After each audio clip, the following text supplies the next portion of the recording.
ఓం మహాగణాధిపతయే నమః. ఓం గురుభ్యో నమః. ఓం శ్రీమాత్రే నమః. పరమేశ్వర స్వరూపమైనటువంటి జ్యోతిష, వాస్తు మరియు ఇతర అనేకమైనటువంటి శాస్త్రములను మనకు అందించినటువంటి మహర్షులకి నమస్కారం. హయగ్రీవ హయగ్రీవ హయగ్రీవేతి యో వదేత్ తస్య నిస్సరతే వాణి జన్మకన్యా ప్రవాహవత్. అరుణాం కరుణాతరంగితాక్షీం ధృతపాశాం కుశపుష్పబాణచాపాం అనిమాదిభిరావృతాం మయూకైః అహమిత్యేవ విభావయే భవానీం. శ్రీమాత్రే నమః.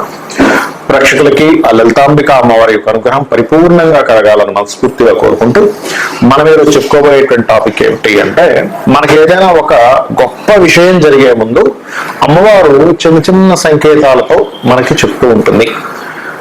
అది ఎలాగా అంటే, ప్రకృతి అమ్మవారిని చెప్పబడింది మన శాస్త్రాల్లో. కాబట్టి చిన్న చిన్న సంకేతాలతో నీకు గొప్ప విషయం జరగనుంది, కాబట్టి నువ్వేం దిగులు చెందకు. అలాగే మనకి ఏదైనా ఒక ఆపద వచ్చే ముందు కూడా అమ్మవారు చెప్తుంది.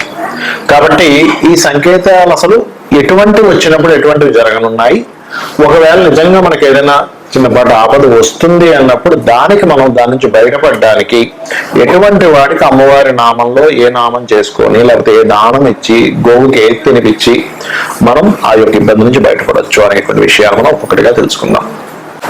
ఇక కుజ సంబంధించిన సంకేతాలు వస్తూ ఉంటాయి, మార్స్ రిలేటెడ్ సంకేతాలు. అంటే ఎలాగా అంటే, ఒక పెద్ద ఇన్సిడెంట్ జరిగే ముందు ఎలా అంటే, ఇప్పుడు చూడండి, మనకి వర్షం వస్తుంది అనుకోండి.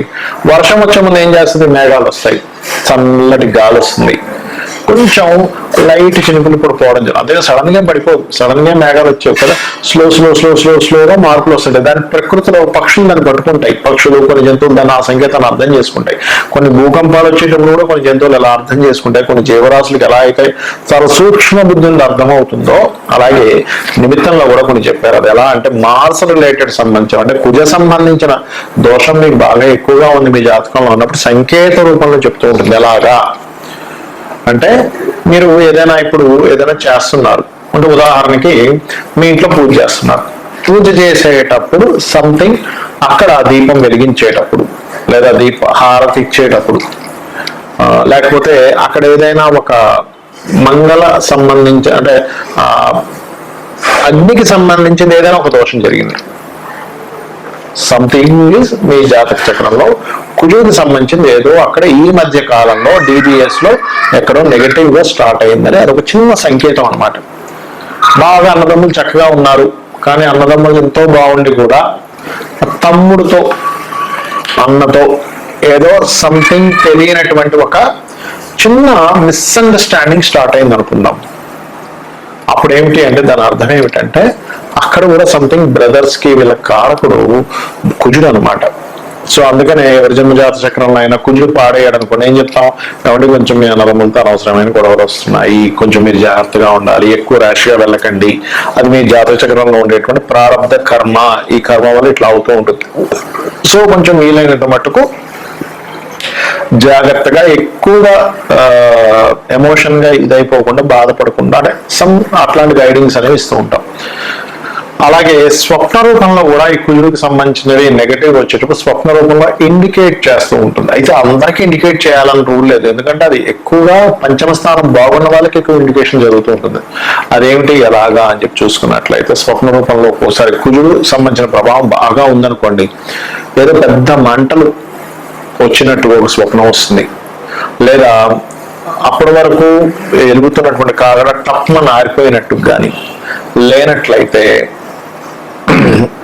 మీరు చూస్తూ ఉండగానే మీ యొక్క సిబ్లింగ్స్ లో, ఆ బ్రదర్స్ ఆ సిస్టర్స్ లో ఎవరైనా సరే ఏదో ఒక కొండ మీద నుంచి పడిపోయినట్టు, లేకపోతే మీరే ఒక పెద్ద కొండ దగ్గర నుంచి పడిపోయినట్టు ఇట్లాంటి స్వప్నాలు వస్తూ ఉంటాయి. మరి ఇట్లాంటి స్వప్నాలు వచ్చినప్పుడు శాస్త్రంలో చెప్పింది ఏమిటంటే, ఆ స్వప్నం వచ్చిన వెంటనే కూడా ఉదయం నిద్రలు వచ్చిన వెంటనే ఎవరికీ చెప్పకుండా చక్కగా దీపారాధన చేసుకొని గజేంద్ర మోక్షం ఘట్టం చదువుకోమని చెప్తుంది శాస్త్రం. ఇది గుర్తుపెట్టుకోండి. అలాగే మరి ఈ మన నిత్య జీవితంలో మార్స్ రిలేటెడ్ సంబంధించింది ఏదైనా ట్రాన్సిట్ లో, అంటే గోచారంలో బ్యాడ్ గా వస్తున్నా, లేకపోతే దశాభుక్తి అంతరాల్లో ఏదైనా నెగటివ్ దీంట్లో వెళ్ళినా ఏమవుతుంటుందంటే ఆవేశం పెరుగుతూ ఉంటుంది. మనకి అప్పటి వరకు కూల్ గానే ఉంటాము, అనుకోకుండా అక్కడి నుంచి కొంచెం అగ్రెసివ్ గా మనం మాట్లాడడం కావచ్చు, మన చర్యలు కావచ్చు కొంచెం అగ్రెసివ్ గా వెళ్తూ ఉంటాయి. అబ్బా ఏమిటి అసలు ఇంత అగ్రెసివ్ గా అవుతున్నాయి అనిపిస్తూ ఉంటుంది. బట్ ఇక్కడ మీరు అర్థం చేసుకోవాల్సినటువంటి విషయం ఏమిటి అంటే, మీరు బాగా అర్థం చేసుకోండి, ఈ కుజుడు యొక్క ప్రభావం మీకు రానుంది అని అర్థం చేసుకోవాలి. అంటే అగ్రెసివ్ అవుతున్నా, అగ్రెసివ్ ఫోన్లో చిన్న చిన్న విషయాలకి గొడవలు అవుతున్నా, లేకపోతే అన్నదమ్ముల మధ్య గొడవలు వస్తున్నా, లేకపోతే ఏదైనా ఒక అగ్రిమెంట్ చేసుకుందాం అన్నప్పుడల్లా ఏదో ఒక డిస్టర్బెన్స్ వస్తున్నాయి అనుకున్నా, అదేవిధంగా షార్ట్ జర్నీస్ లో చిన్న చిన్న జర్నీస్ లో కూడా ఏదో ఒక చిన్న తగులుతున్నా, ఇబ్బంది మీద వెళ్తున్నా, ఎవడో టక్కన తగులుతాడు, లేకపోతే కారులో వెళ్తున్నాం అక్కడ ఆగి మనం పక్క నుంచి ఒకటి రాసుకుని వెళ్ళిపోతుంటాడు, మనం ఏం చేయకపోయాం అంటే చిన్న చిన్న షార్ట్ జర్నీస్ లో కూడా మనకి ఇబ్బంది వస్తూ ఉంటుంది. ఇవన్నీ అవుతున్నాయంటే మీరు అర్థం చేసుకోవాల్సింది ఏమిటంటే కుజ సంబంధించింది ఏదో ఉంది. అలాంటప్పుడు మీరు అమ్మవారి నామాల్లో సర్వమంగళ మాంగళ్యే శివే సర్వార్థ సాధకే శరణ్యే త్రయంబకే దేవి నారాయణి నమోస్తుతే ఇది గనక చేసుకుంటే దీనివల్ల 2 లాభాలండి. ఒకటి, కుజ సంబంధించినటువంటిది ఏదైతే నెగటివ్ గా మీ జాతక చక్రంలో లేకపోతే గోచారంలోనే ఎక్కడో వస్తుంది, ఇలాంటి గొడవలు జరుగుతున్నాయి అన్నప్పుడు ఇది ప్రభావం తగ్గిస్తుంది. లేదంటే కుజ సంబంధించిన దాంట్లో కొంతమందికి ఏమవుతుంటుంది, ల్యాండ్ ఇష్యూస్ వస్తూ ఉంటాయి, ల్యాండ్ వల్ల ఇబ్బంది అవుతుందండి అంటూ ఉంటారు. అలాంటప్పుడు వారాహి అమ్మవారి అష్టోత్తరాలు చదువుకోవాలి, లేదా సుబ్రహ్మణ్యేశ్వర స్వామి ఆరాధన చేసుకోండి. దీనివల్ల 2 లాభాలు ఈ నామం చేసుకోవడం ఏమిటి అంటే, భర్త ఆయుష్ పెరుగుతుంది, మనకి మంగళములు జరుగుతాయి, ఇబ్బందులు అనేటువంటివి జరగవు. అయితే ఇప్పుడు మనం చెప్పుకున్నవి ఏవైతే సంకేతాలు చెప్పుకున్నామో ఇవి మీరు బాగా అర్థం చేసుకోండి. దీన్ని చాలా క్లియర్ గా అర్థం చేసుకోవాలి. ఈ సంకేతాన్ని, దీనికి కొంత అనుభవం కావాలి. ఈ అనుభవానికి చిన్న కథ చెప్తాను. ఎలా అంటే దీన్ని నిమిత్త శాస్త్రం అంటారు. ఒక గురువు గారు శిష్యులందరికీ పాఠం చెప్తున్నాడు. ఒక ఆవిడ పరిగెట్టుకొని వచ్చింది, ఏమండి మా అబ్బాయి కనిపించట్లేదు, ఎక్కడికో వెళ్ళిపోయాడు అని అన్నది. అనగానే ఇటువైపు నుంచి ఆవిడ వచ్చి చెప్పింది, ఈ ఎడం వైపు నుంచి గురువు గారి ఒక భార్య వచ్చింది. అక్కడికి వచ్చి మన బావిలో నీళ్లు తోడుతూ ఉండగా, బకెట్తో తోడుతూ ఉంటారు కదా, బావిలో తోడుతూ ఉండగా తాడు తెగిపోయి బావి లోపల బకెట్ పడిపోయింది అని చెప్పింది. వెంటనే అక్కడ ఉన్న శిష్యుడు అక్కడ లేచి, ఇంకా అబ్బాయి రాడు, వెనక్కి వెళ్ళిపోయాడు అని చెప్పాడు. చెప్పగానే గురువు గారు, కాదు కదా, తప్పు, ఆ అబ్బాయి వస్తాడమ్మా, ఖచ్చితంగా వస్తాడు ఆ అబ్బాయి, నేను టెన్షన్ పడకుండా మీరు వెళ్ళండి, అమ్మవారి నామస్మరణ చేసుకుని పంపించేశాడు. వెంటనే శిష్యుడు అన్నాడు, గురువు గారు నిమిత్తం పరంగా ఆవిడ వచ్చిన సమయానికి గురువుని వచ్చి తెగిపోయిందని చెప్పింది కదండి, మరి బంధం తెగిపోయినట్టే కదా అన్నాడు. అన్నప్పుడు గురువు గారు ఏం చెప్పారంటే, అలా కాదు నాన్న, దాన్ని క్షుణ్ణంగా పరిశీలించాలి. అక్కడ ఏమిటి, వాటర్ ఈజ్ మదర్. వాటర్ అంటే ఏంటి, తల్లి. జ్యోతిశాస్త్రపరంగా చంద్రుడు తల్లికి కారకుడు, చంద్రుడు వాటర్ కారకుడు. కాబట్టి ఆ వాటర్ నుంచి వేరు చేస్తున్నటువంటి చిన్న బకెట్ నుంచి వేరు చేస్తున్నాం మనం.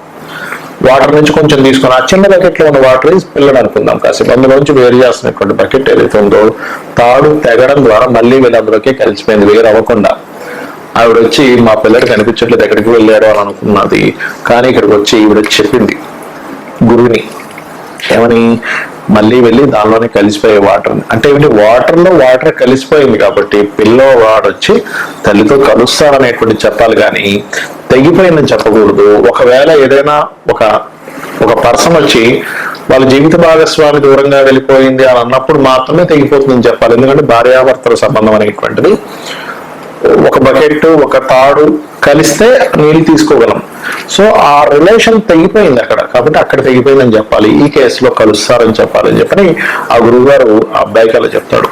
అయితే ఇక్కడ పెద్ద పెద్ద డెసిషన్స్ తీసుకునేటప్పుడు మీరు మన జాతక చక్రంలో చూడండి, ఈ మహాదశ నడుస్తుంది, ఈ యొక్క అంతర్దశ నడుస్తుంది. ఇప్పుడు నేను తీసుకునేటువంటి బిజినెస్ డెసిషన్ కావచ్చు, వివాహం కావచ్చు, గృహం కొనుక్కోవడం కావచ్చు, వాహనం కొనుక్కోవడం కావచ్చు, ఇట్లాంటివన్నీ ఉన్నాయన్నప్పుడు మనం వెళ్తూ ఉంటాం. ఒక్కొక్కసారి ఈ సంకేతాలు ఏదో అరకొరగా వచ్చినప్పుడు మీరు పెద్దగా పట్టించుకోకూడదు. కానీ అదే సంకేతం 2-3 సార్లు ప్రతిసారి మీకు నెగిటివ్ గా వస్తుంటుంది, అప్పుడు మాత్రం ఖచ్చితంగా దాన్ని అర్థం చేసుకోవాలి. అంటే ఏమిటి, మనకి అమ్మవారు మన మీద ఉండేటువంటి, మనం అందరం పిల్లలం కాబట్టి ఆ భగవంతుడికి దాంతో ఏంటంటే సంకేతం ఇస్తూ ఉంటుంది, స్వప్నం రూపంలో ఇస్తూ ఉంటుంది, అదేవిధంగా బాహ్యంగా మనుషుల రూపంలో ఇస్తూ ఉంటుంది, ఒక ఫోన్ కాల్ రూపంలో ఇస్తూ ఉంటుంది. అలా ఇస్తున్నప్పుడు మనం దాన్ని అబ్జర్వ్ చేయాలి. దీన్ని నిమిత్త శాస్త్రము అంటారు. ఈ రకంగా చేసుకొని మీరు మీ యొక్క జీవితాన్ని ఆనందమయంగా చేసుకుంటారని, అమ్మవారి యొక్క నామాన్ని నిత్యం పఠిస్తూ అమ్మవారి అనుగ్రహానికి పాత్రలు అవుతారని కోరుకుంటూ శ్రీమాత్రే నమః.